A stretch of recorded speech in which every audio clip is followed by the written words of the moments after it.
Praise the Lord.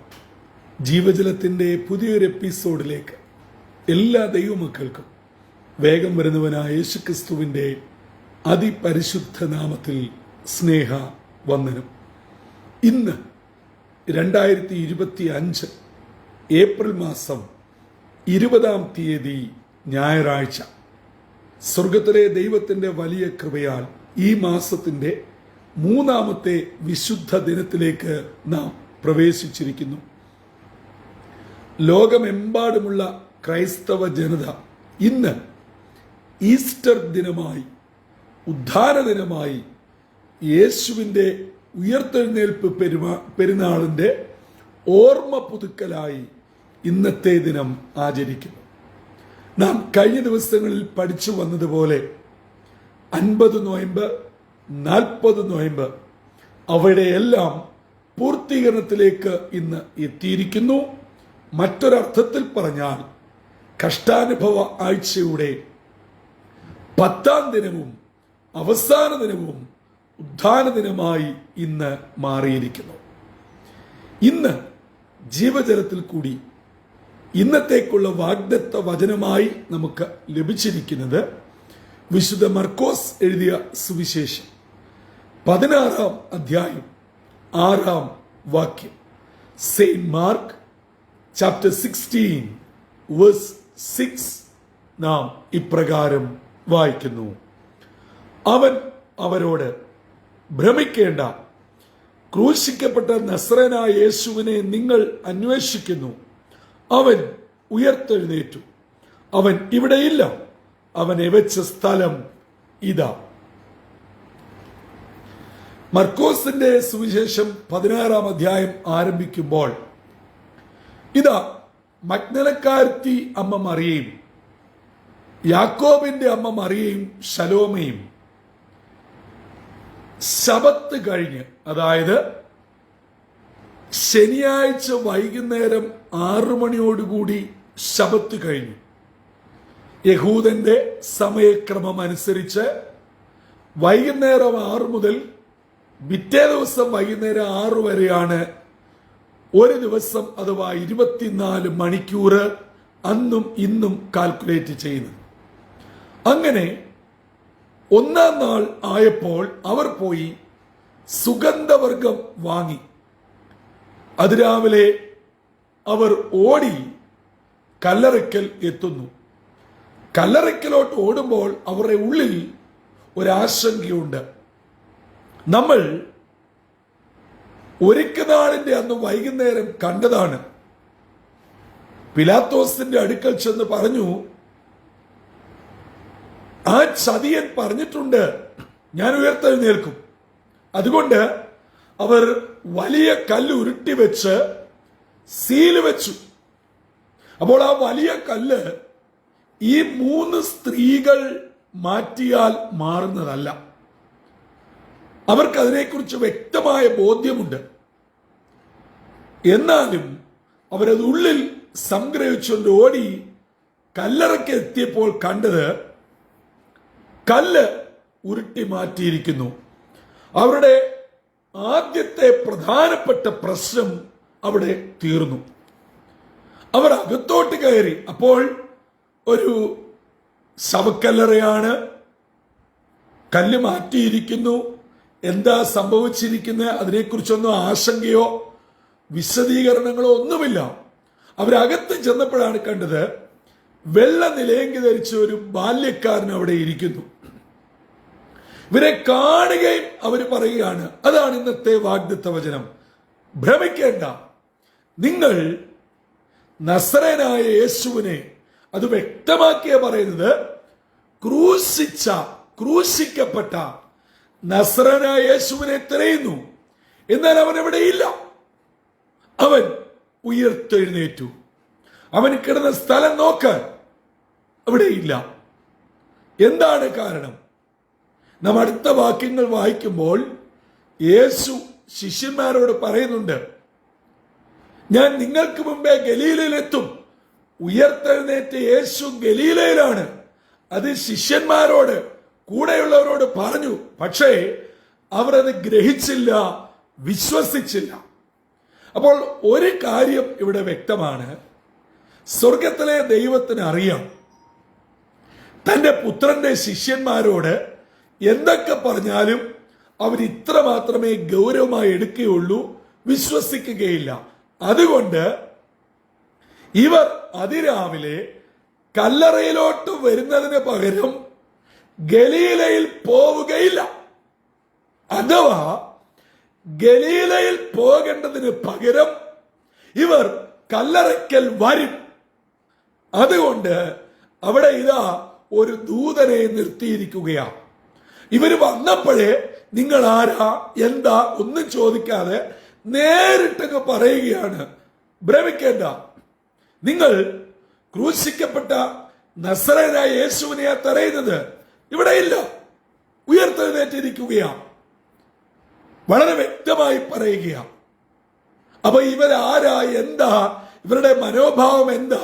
3.5 വർഷം യേശുവിന്റെ പിന്നാലെ നടന്നെങ്കിലും ഇവരുടെ വിശ്വാസം എന്താ, എപ്രകാരം എന്ന് സ്വർഗത്തിലെ ദൈവത്തിന് അറിയാം. 2025 ഈസ്റ്റർ യേശുവിന്റെ ഉത്ഥാനം ആഘോഷിക്കുന്ന ആചരിക്കുന്ന വിശ്വാസ സമൂഹമേ അല്ല, ഈസ്റ്റർ ഒന്നും ആചരിക്കാത്ത ഒരു ക്രിസ്തീയ വിശ്വാസിയെ നമ്മുടെ വിശ്വാസത്തിന്റെ തോത് എത്രത്തോളമുണ്ട്? നമ്മൾ ഇവരെക്കാട്ടിൽ ഒട്ടും മാറ്റമില്ല. കർത്താവ് പറഞ്ഞു, ഞാൻ ഗലീലയിൽ കാണും. പക്ഷെ ഇവർ യേശുവിനെ മരിച്ചവരുടെ ഇടയിലാണ്, കല്ലറയിലാണ് തിരയുന്നത്. നമ്മുടെ ജീവിതത്തിന്റെ പല പ്രശ്നത്തിന്റെ കാരണം ഇതാണ്. കർത്താവിൽ വിശ്വസിക്കുന്നുണ്ട്, ആരാധന മുടങ്ങുന്നില്ല, വിശുദ്ധ മേശ മുടങ്ങുന്നില്ല, കൂട്ടായ്മകള്, ഉപവാസം, പ്രാർത്ഥന, ദശാംശം, സുവിശേഷവേല, ഇവയ്ക്കൊന്നും ഒരു കുഴപ്പമില്ല. പക്ഷേ കർത്താവ് പറഞ്ഞത് വേണ്ടവണ്ണം മുഖവിലയ്ക്ക് എടുക്കുകയോ വിശ്വസിക്കുകയോ ചെയ്യുന്നില്ല. എന്നെ കേൾക്കുന്ന സഹോദരങ്ങളെ, നിങ്ങൾ നോമ്പ് എടുക്കുന്നവരാണെങ്കിലും അല്ലെങ്കിലും, ഈസ്റ്റർ ആഘോഷിക്കുന്നവരാണെങ്കിലും അല്ലെങ്കിലും, ഇതൊന്നുമല്ല വിഷയം. വിഷയം കർത്താവ് പറഞ്ഞത് വിശ്വസിക്കുന്നുണ്ടോ? ഒരു വിധത്തിൽ പറഞ്ഞാൽ ഈ 3 സ്ത്രീകളും ഭാരപ്പെട്ട് വിഷമിച്ച് കല്ല് ആരുരുട്ട് നീക്കുമെന്ന് ചിന്തിക്കേണ്ട കാര്യമില്ല. കാരണം യേശു പറഞ്ഞിരുന്നു, ഞാൻ ഗലീലയിൽ കാണും. പിന്നെ ഈ കല്ലറയ്ക്കോ ഈ സുഗന്ധവർഗത്തിനോ കല്ല് ഉരുട്ടി മാറ്റുന്നതിനെ കുറിച്ചുള്ള ആശങ്കയ്ക്കോ എവിടെയാ സ്ഥാനം? അപ്പോൾ ഒരു കാര്യം ഓർക്കണം, ഇന്ന് നമ്മൾ ചിന്തിക്കുന്നതും വിചാരപ്പെടുന്നതും ഓരോ ഇടങ്ങളിൽ പോകുന്നതിനൊന്നും ഒരടിസ്ഥാനവുമില്ല. നമ്മൾ ഈ ടെൻഷൻ അടിക്കേണ്ട ഒരു കാര്യവുമില്ല. നമ്മൾ കർത്താവ് പറഞ്ഞത് വേണ്ടവണ്ണം ശ്രദ്ധിക്കാത്തത് കൊണ്ടും വിശ്വസിക്കാത്തത് കൊണ്ടും കർത്താവ് ഉള്ളിടത്ത് കർത്താവിനെ അന്വേഷിക്കാതെ നമ്മുടെ ഭൗതിക ചിന്തയിൽ ഒതുക്കുന്നത് കൊണ്ടാണ് നമ്മുടെ ദുഃഖം മാറാത്തത്, സന്തോഷമില്ലാത്തത്, ഒന്ന് ചിരിക്കാൻ പറ്റാത്തത്. എന്തെല്ലാം ഉണ്ടെങ്കിലും ഒരിക്കലും ഒന്നിലും ഒരു തൃപ്തിയും സന്തോഷവും ഒരുവിധ സമാധാനവും ഇല്ലാത്തത്. അത് എന്റെ കുഴപ്പമാ, നമ്മുടെ കുഴപ്പമാ. ഈ 2025 ഏപ്രിൽ ഈ 20-ാം തീയതി 3-ാം ഞായറാഴ്ച ഈസ്റ്റർ ദിനത്തിൽ എന്റെയും നിങ്ങളുടെയും വിശ്വാസത്തിന്റെ തോത് അളക്കണം. നമ്മൾ വരുന്ന വാക്യങ്ങൾ വായിച്ചാൽ അവരോട് പറയുന്നുണ്ട്, നിങ്ങളോട് പറഞ്ഞതുപോലെ ഗലീലയിലുണ്ട്, നിങ്ങൾ പത്രോസിനോടും മറ്റു ശിഷ്യന്മാരോടും പോയി പറവീൻ. എന്നിട്ടോ ഇവർ ഭ്രമിച്ച് ഭയപ്പെട്ടത് കൊണ്ട് ആരോടും ഒന്നും പറയാതെ തിരികെ ഓടിപ്പോയി. നമ്മുടെ അവസ്ഥ ഇതാ. കർത്താവ് നമ്മളോട് പല കാര്യങ്ങളും പറഞ്ഞിട്ടുണ്ട്. അതൊന്നും കേൾക്കാൻ അനുസരിക്കാൻ എനിക്ക് സമയമില്ല. കാരണം ഞാൻ ഇങ്ങനെ ടെൻഷൻ അടിച്ച് സങ്കടപ്പെട്ട് പദം പറഞ്ഞ് പിറുപിറുത്തങ്ങ് ശീലിച്ചു പോയി. എനിക്കത് തുടർന്നേ മതിയാവുകയുള്ളൂ. നമ്മുടെ അവിശ്വാസം, നാം അനുസരിക്കാത്തത്, കർത്താവ് പറയുന്നതും വചനം പറയുന്നതും മുഖവിലയ്ക്ക് എടുക്കാത്തത് സ്വർഗത്തിലെ ദൈവത്തിന് വ്യക്തമായി അറിയാം. അതുകൊണ്ടാണ് ഒരു ദൂതനെ ഇവരെ കുറിച്ച് വ്യക്തമായിട്ടുള്ള എല്ലാ ചരിത്രങ്ങളും പറഞ്ഞ് അവിടെ ഇരുത്തിയത്.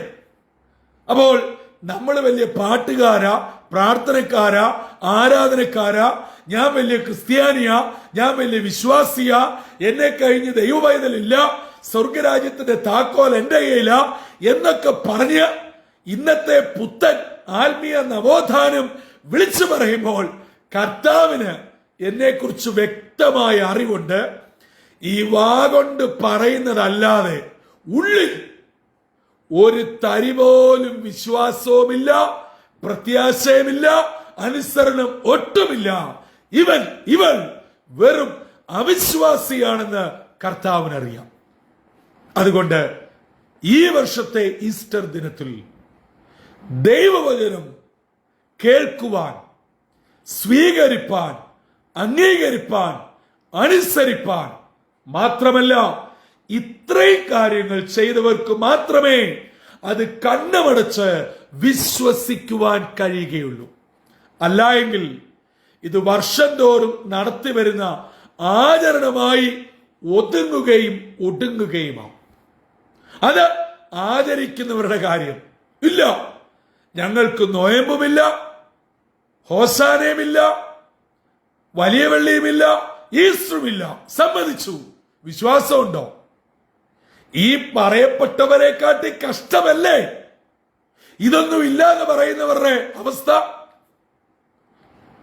വലിയ വലിയ ആത്മീയ ഫിലോസഫി, തിയോളജിയൊക്കെ പറയാൻ എളുപ്പമാ. പക്ഷേ അവനവനെ തൊടുന്ന ഒരു കാര്യം വരുമ്പോൾ, പ്രിയമുള്ളവരെ, അവിശ്വാസിയെ കാട്ടി കഷ്ടമാ നമ്മുടെ കാര്യം. പിന്നെ ഈ സ്ത്രീകളെക്കാട്ടിലും ഭീകരമാണ്. ഭയന്ന് പരിഭ്രമിച്ച് ഓടി നടക്കുകയാണ്. പിന്നെ ആരെ പിടിച്ചാൽ കാര്യം നടക്കും? പിന്നെ കർത്താവ് പറഞ്ഞതൊക്കെ കാറ്റിൽ പറത്തും. ഇതല്ലേ നമ്മുടെ വിശ്വാസം? ഇതല്ലേ വലിയ നമ്മുടെ തിയോളജി? അതുകൊണ്ട് ഇന്ന് പകൽ ഈസ്റ്റർ നമുക്ക് നൽകുന്ന സന്ദേശം, യേശു പറഞ്ഞത് കണ്ണുമടച്ച് ഒരു പൊട്ടനെ പോലെ, പൊട്ടിയെ പോലെ വിശ്വസിക്കുക. അങ്ങനെ അവർ വിശ്വസിച്ചിരുന്നെങ്കിൽ കാശ് മുടക്കി സുഗന്ധവർഗം വാങ്ങേണ്ടിയിരുന്നില്ല. വെളുപ്പാങ്കാലത്ത് കല്ലറയ്ക്കൽ ഓടേണ്ടിയിരുന്നില്ല. ആശങ്കയോടെ ഈ കല്ല് ആര് മാറ്റുമെന്ന് ചിന്തിക്കേണ്ടിയിരുന്നില്ല. ഈ ദൂതൻ ഇവരെ ഇങ്ങനെ ഒരു വിധത്തിൽ പറഞ്ഞാൽ കളിയാക്കുന്ന പോലെ സംസാരിക്കേണ്ടിയിരുന്നില്ല. പരിഭ്രമിച്ച് ഓടിപ്പോരേണ്ടിയിരുന്നില്ല. ഇന്നിതൊക്കെയല്ലേ നമ്മുടെ ജീവിതത്തിൽ നടന്നുകൊണ്ടിരിക്കുന്നത്. ഈ വർഷത്തെ ഈസ്റ്ററിൽ ജീവജലം നമുക്ക് നൽകുന്ന വലിയ ആലോചനയാണിത്. നാം ഒരു പുനഃസമർപ്പണത്തിന് തയ്യാറാകണം. യഥാർത്ഥ വചന സത്യമായ ക്രിസ്തീയ വിശ്വാസത്തിൽ അടിയുറയ്ക്കണം. പരിഭ്രമവും ആശങ്കയും അവിശ്വാസവും പിറുപിറുപ്പും ഒക്കെ മാറ്റിക്കളഞ്ഞ് ക്രിസ്തുവിലുള്ള വിശ്വാസത്തിൽ നാം ഉറച്ച് വേരൂന്നി വളർന്ന് ഉയരത്തിൽ ഫലം കൊടുക്കുന്നവരായി തീരണം. ഈ ഈസ്റ്റർ ദിനം ജീവജലം ശ്രമിച്ചുകൊണ്ടിരിക്കുന്ന എന്റെ മാന്യ ശ്രോതാക്കളെ, ദൈവമക്കളെ, നമ്മുടെ ജീവിതം യഥാർത്ഥ വിശ്വാസത്തിന്റെ ഉത്തമ ഉദാഹരണങ്ങളായി തീരട്ടെ. ക്രിസ്തീയ ജീവിതത്തിന്റെ മൂല്യങ്ങൾ ഉൾക്കൊള്ളുന്നതും മറ്റുള്ളവരെ യഥാർത്ഥ ക്രിസ്തീയ ജീവിതത്തിലേക്ക് ആനയിക്കുന്ന മാതൃകകളുമായി തീരട്ടെ. അതിന് ഇന്നത്തെ വാഗ്ദത്ത വചനം നമ്മളുടെ ആത്മ കണ്ണുകളെ തുറപ്പിക്കട്ടെ. ഒരു പുനഃസമർപ്പണത്തിന് ഒരുക്കട്ടെ. തലകളെ വണക്കാം, പ്രാർത്ഥിക്കാം. മാനവലോകത്തിന്റെ പാപപരിഹാരത്തിനായി സ്വർഗത്തിലെ ദൈവത്തിന്റെ പദ്ധതി പ്രകാരം ഒരു കന്യകയുടെ ഉദരത്തിൽ ഉരുവാകുകയും ഈ ഭൂമിയിൽ 33.5 വർഷത്തോളം ജനിച്ച് ജീവിച്ച് പ്രവർത്തിക്കുകയും ചെയ്ത് കാൽവറി കൊലക്കളത്തിൽ യാഗമാവുകയും അവിടെ നിന്ന് 3-ാം നാൾ മരണത്തെയും പാതാളത്തെയും തോൽപ്പിച്ച് ജയാളിയായി ഉയർത്തെഴുന്നേറ്റ ഞങ്ങളുടെ ഇന്നും ജീവിക്കുന്ന കർത്താവേ, ലോകമെമ്പാടുമുള്ള ക്രൈസ്തവ ജനത ഉദ്ധാന ദിനമായി ഇന്ന് ആചരിക്കുമ്പോൾ ഞങ്ങളുടെ ജീവിതത്തിൽ ചില കാര്യങ്ങൾ ഉദ്ധാനം ചെയ്യണമെന്ന് ഇന്നത്തെ വാഗ്ദത്ത വചനം ഞങ്ങളെ ഓർമ്മപ്പെടുത്തിയല്ലോ. ഞങ്ങൾ വചനം എത്രത്തോളം ഗൗരവതയോടെ കേൾക്കുന്നു, സ്വീകരിക്കുന്നു, പാലിക്കുന്നു, അനുസരിക്കുന്നു, അതിലുമുപരിയായി വിശ്വസിക്കുന്നു. ഞങ്ങൾ ഇവയൊക്കെ പറയുന്നതല്ലാതെ ഞങ്ങളത് വേണ്ടവണ്ണം വിശ്വസിക്കാത്തത് കൊണ്ട് വേണ്ടാത്ത ഇടങ്ങളിൽ അങ്ങയെ അന്വേഷിക്കുന്നു. വേണ്ടാത്ത ഭാരം ഞങ്ങൾ പേറുന്നു. ഞങ്ങൾ എപ്പോഴും പരിഭ്രമിച്ച് ഓടി നടക്കുന്നു. അതിന്റെ കാരണം എന്താണെന്ന് ഇന്ന് ഞങ്ങളെ കേൾപ്പിച്ചല്ലോ. അപ്പാ, കുറവുകളെ കണ്ടെത്തി ഞങ്ങൾ സമർപ്പിക്കുവാൻ, ദൈവസന്നിധിയിലേക്ക് മടങ്ങി വന്ന് യഥാസ്ഥാനപ്പെടുവാൻ ഇന്നത്തെ വാഗ്ദത്ത വചനം ഞങ്ങളെ ഒരുക്കണം. ദൈവവചനം ശ്രവിക്കുന്ന എല്ലാ ദിനമക്കളെയും അനുഗ്രഹിക്കണം. ഇന്നത്തെ ദിനം വിടുതലിന്റെ, സന്തോഷത്തിന്റെ, പുനരുദ്ധാനത്തിന്റെ, മടങ്ങിവരവിന്റെ ദിനമായി ആയിരിക്കുന്ന ഇടങ്ങളിൽ ഞങ്ങളെ അനുഗ്രഹത്തോടെ നടത്തണമെന്ന് യേശുക്രിസ്തു മൂലം അപേക്ഷിക്കുന്നു. കൃപയോടെ കേൾക്കുമാറാകണമേ. ആമീൻ, ആമീൻ, ആമീൻ. പ്രിയ ദൈവമക്കളെ, ഇന്ന് നാം ദൈവവചനത്തിൽ ഇത് കേട്ടതുപോലെ യേശുവിന്റെ പുനരുദ്ധാന ദിനം എല്ലാ വർഷവും സ്മരിച്ച് ആചരിച്ച് നോമ്പ് നോറ്റ് അപ്പവും ഇറച്ചിക്കറിയും കഴിച്ചിട്ട് ഒരു കാര്യവുമില്ല. യേശു പറഞ്ഞത് അതുപോലെ വിശ്വസിച്ചില്ലെങ്കിൽ ആധി കൂടും, പരിഭ്രമം കൂടും. യേശുവിനെ മരിച്ചവരുടെ ഇടയിൽ അന്വേഷിക്കേണ്ട ഗതികേട് എനിക്കും നിങ്ങൾക്കും ഉണ്ടാകും. അതുകൊണ്ട് ഉദ്ധാനം ചെയ്ത യേശുവിന്റെ പുനരുദ്ധാനത്തിന്റെ ശക്തി പ്രാപിച്ച് നാം ജ്വലിക്കുന്ന ജ്യോതിസുകളായി ആയിരിക്കുന്ന ഇടങ്ങളിൽ പ്രകാശിക്കട്ടെ. അനേകരെ നിത്യജീവനിലേക്ക് നയിക്കുന്ന യഥാർത്ഥ വിശ്വാസ സമൂഹമായി വർത്തിക്കുവാൻ ഇടയാകട്ടെ. ഇന്നത്തെ ദിനം അനുഗ്രഹത്തിന്റെയും വിടുതലിന്റെയും ദിനമാവട്ടെ.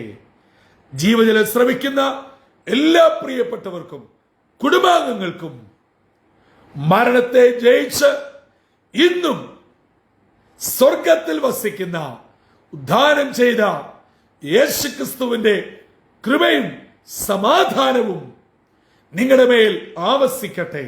അങ്ങനെ അനുഗ്രഹത്തോടെ ജയജീവിതം നയിപ്പാൻ സ്വർഗത്തിലെ ദൈവം നമ്മെ ഏവരെയും ഒരുക്കട്ടെ. കർത്താവിന്റെ അനുഗ്രഹിക്കപ്പെട്ട മുന്തിരിത്തോട്ടത്തിൽ നിന്നും brother Santhosh Kodukulanji. God bless us all.